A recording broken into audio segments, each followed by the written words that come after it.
మీరు చూసుకోవచ్చు. అయితే తీసేసుకొని అన్ని అయితే పేస్ట్ చేసుకోవాలన్నమాట. ఇప్పుడైతే మనకు దాదాపు ఒక పావుగంట అయింది కాబట్టి మంచిగా అయితే marinate. Hi guys, welcome back to my channel తిందాం తిరుగుదాం. ఇవాళ అయితే మన ఛానల్ అయితే రవ్వ చేపలతో అయితే ఫ్రై చేస్తున్నాం, వేపుడు అనమాట. సో ఇప్పుడైతే మీకైతే మనం అయితే చేసి చూపిస్తాను ఎలా అయితే చేస్తాను అన్నది.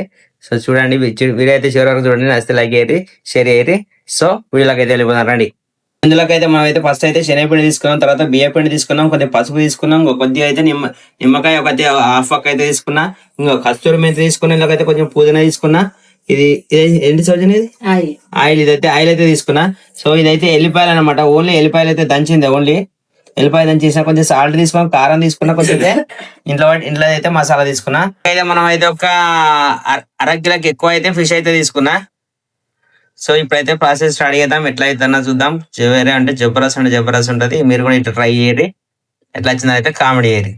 కారం వేసుకుందాం. మనం ఒక ప్లేట్ తీసుకొని మళ్ళీ కొద్దిగా కారం వేసుకొని, మనకు తగినంత కారం వేసుకొని, మనం అయితే ఇందాక తీసుకున్న చూపెట్టిన ఐటమ్ అయితే మనకు ఒక్కొక్కటి అయితే అన్ని కలిపి అయితే పేర్లు పెట్టుకున్నాం, మనకు సరిపడేంత. సో ఇవన్నీ అయితే కలిపేద్దాం ఇప్పుడు. ఫటాఫట్ కలిపేసేసి ఇందులోనైతే కొంచెం నిమ్మ పులుసును ఆయిల్ అయితే వేస్తే అనుకో, వేసి అయితే కలుపుకోవాలన్నమాట. సో ఇట్లా అయితే ఫస్ట్ అయితే అన్ని కలుపుకోవాలి.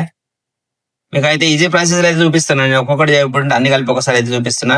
కొద్దిగా అంత శనగపిండి, బియ్యం పిండి, ఎల్లిపాయ దంచి, దాంతోపాటు ఇప్పుడైతే మనం అయితే ఏమిస్తాం సౌజన్య, నిమ్మరసం. ఫస్ట్ నిమ్మరసం మంచిగా మిక్స్ చేసుకొని నిమ్మరసం వేసుకోవాలన్నమాట. దాని తర్వాత ఆయిల్ వేసి కలుపుకోవాలి. సో మనకి ఎండ పడుతుంది పైనుంచి, ఏం కదా. సో నిమ్మరసం వేసి కలుపుకోవాలి, ఇట్లా గింజలు తీసేసుకోవాలి, గింజలు రాకుండా చూసుకొని. అదే ఆయిల్ అయితే వేసుకోవాలన్నమాట. ఆయిల్ వేసి పోసుకొని మంచిగా మిక్స్ చేసుకుంటే పేస్ట్ లాగా అయిపోతుంది. అయితే నిమ్మరసం ఎందుకు వేస్తారంటే ముక్క అయితే గట్టి పడుతుంది అన్నట్టు, దానికోసం చిక్కపోకుండా ఉండకంటే మంచిగా గట్టిగా పడుతుంది, మంచిగా ఉంటుంది అన్నట్టు, పీస్ లెక్క ఉంటుంది అన్నట్టు. ఇందులోకి అయితే ఇట్లా ఆయిల్ వేసుకున్న తర్వాత కొంచెం అయితే వాటర్ అయితే మనం వాటర్ పోసుకొని పేస్ట్ చేద్దాం. కొన్ని వాటర్ అయితే పోసేసుకున్నాం మనం అయితే షాపు. ఇప్పుడైతే ఎంత పేస్ట్ లాగా అయితే చూసుకోవచ్చు, మీరు దగ్గరికి చూపిస్తా చూడండి. మనం ఇట్లా కొన్ని వాటర్ పోసుకొని మంచిగా మిక్స్ చేసుకోవాలి, పేస్ట్ లాగా వేసుకోవాలన్నమాట. టోటల్గా అయితే మొత్తం అయితే పేస్ట్ వేసుకోవాలి. ఆ తర్వాత చేప ముక్క తీసుకొని ఒక్కొక్కడైతే దానికైతే పేస్ట్ అప్లై చేయాలి. చూద్దాం. అయితే తీసేసుకొని అన్ని అయితే పేస్ట్ చేసుకోవాలన్నమాట. ఇట్లా కలిపేసుకోవాలి, ఒక్కొక్క ముక్క మంచిగా పేస్ట్ లాగా అంటించేసిన అనుకో, అంటించి కొద్దిసేపు మ్యారినేట్ చేసి పెట్టాలి. ఎంతసేపు వేయాలి? 10 నిమిషాలు అయితే మంచిగా ఇట్లా ముక్కకైతే కలిపి పెట్టేసి 15 నిమిషాల దాకా మంచిగా మ్యారినేట్ చేసి పెడితే మంచిగా పట్టుకుంటుంది ముక్కకైతే. సో దాని తర్వాత అయితే ప్రాసెస్ చెప్తా. ఇదైతే ఫస్ట్ అయితే లేద్దాం.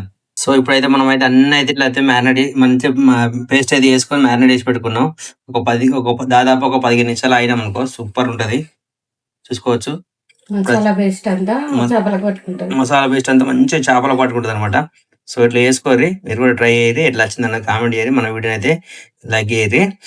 సో ఇప్పుడైతే కొద్దిసేపు ఆగుదాం. మనం అయితే ఒక పెంక పెట్టుకొని చిన్నగా కొద్దిగా అంతా ఆయిల్ అయితే పోసుకోవాలన్నమాట. డీప్ ఫ్రై తినడం కోసం ఇది అనమాట.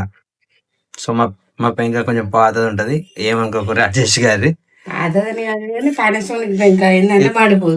ఎట్లా పానాసోనిక్ పెంక కూడా ఇది మాడిపోదు అనమాట. సో ఇప్పుడు అయితే మనం అయితే పీసెస్ అయితే తీసుకుందాం, కొంచెం హైలైట్ అయ్యేదాకా చూసుకొని దాని తర్వాత అయితే పీసెస్ అయితే వేసుకుందాం. సో ఇప్పుడైతే మనకు దాదాపు ఒక పావుగంట అయింది కాబట్టి మంచిగా అయితే మ్యారినేట్ అయిపోయింది. ఇప్పుడైతే పీస్ అయితే మనం అయితే ఇందులో వేసుకుందాం. సో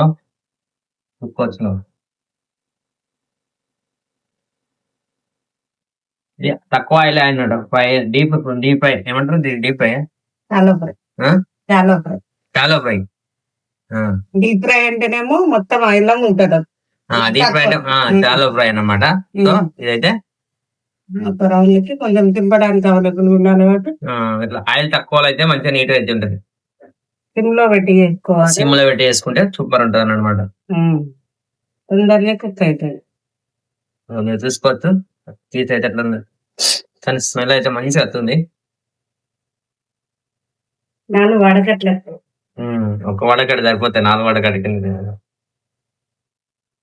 సిమ్ లో పెట్టుకొని అయితే చేసుకోవాలి.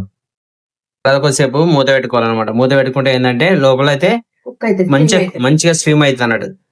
మంచిగా స్ట్రీమ్ కావాలంటే ఇలాంటి ఇట్లా అయితే క్యాప్ అయితే పెట్టుకోవాలన్నమాట. ఇప్పుడైతే మనం అయితే కొద్దిసేపు అయినాక లేకపోతే క్యాబేజీ చూసుకుంటే అయితే ఇంకా మనకైతే చూసుకోవచ్చు. మంచి గాలిని మంచి వన్ సైడ్ అయితే మంచిగా కాలినాయి.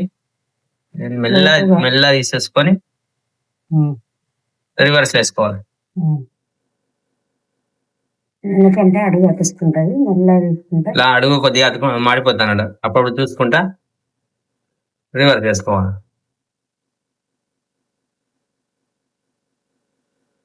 మామూలుగా అసలు వేసుకోవాలి అయితే. సో మనకు ఆయిల్ తక్కువ ఉంటది కాబట్టి కొంచెం అతకపోవచ్చు, కొంచెం చూసుకుంటే తీసుకోవాలి మంచిగా ఒప్పుద్దని. చూసుకోవచ్చు పీస్ అయితే మంచిగా అయితే ఎంత ఉడికిందో చూసుకోవచ్చు. నేర్చుకోబోతుందంటే అర్థం నేర్చుకోవాలి. సూపర్ అవుతుంది, ఉడుకుతుంది. మనకు కొద్దిసేపు అయితే పెట్టుకోవాలి. ఒక 1 minute ఒక 1 minute ఉంచుకొని తీసేసుకోవాలి అనమాట. సో ఇంకా అయితే మనం అయితే మొత్తం టోటల్ చేసి టేస్ట్ చూసి ఎలా ఉందని చూసి చెప్తా. ఇప్పుడైతే మనదైతే ఫ్రై అయితే అయిందనమాట. సో ఇదైతే తీసేసుకొని అయితే ప్లేట్లకి అయితే సర్వ్ చేసుకుందాం. సో మనం అయితే ఇందాక ఫ్రై చేసినాం కదా పీస్లు అయితే. సో ఇవన్నమాట ఫ్రై చేసిన పీస్లు. మనం అయితే ఇందులోకైతే రైస్ లాగా అయితే కొంచెం అయితే పులుసు పెట్టించేసిన చూసుకోవచ్చు. పులుసు పెట్టేసేసినాం. సో ఇప్పుడైతే మనం అయితే తిందాం, టేస్ట్ చూసి ఎలా ఉందన్న చెప్తా. ఫ్రై పీస్ అయితే మందలాగా అయితే మస్తు ఉంటుంది. సో ఇప్పుడైతే మనం అయితే అన్నం తినుకుంటా మాట్లాడదాం. చేపల కూర, వైట్ రైస్, ఫస్ట్ బైట్ మీతో పాటు నేను తీసుకుంటా శనార్థులా. ఉల్లది బాగుంది. ఈ ఫ్రై పీస్ ఏమైందంటే మందలకు మంచిగా ఉంటుంది. ఇంకా పీసు ఫ్రై పీస్ తినంటే మందలకు మంచిగా ఉంటుంది, కానీ అన్నం తినంటే పులుసు మంచిగా ఉంటుంది. బాగుంది. నెక్స్ట్ అని సూపర్ రైస్ మీరు కూడా ట్రై చేయరు. ఎట్లా చిన్న కామెడీ చేయరు.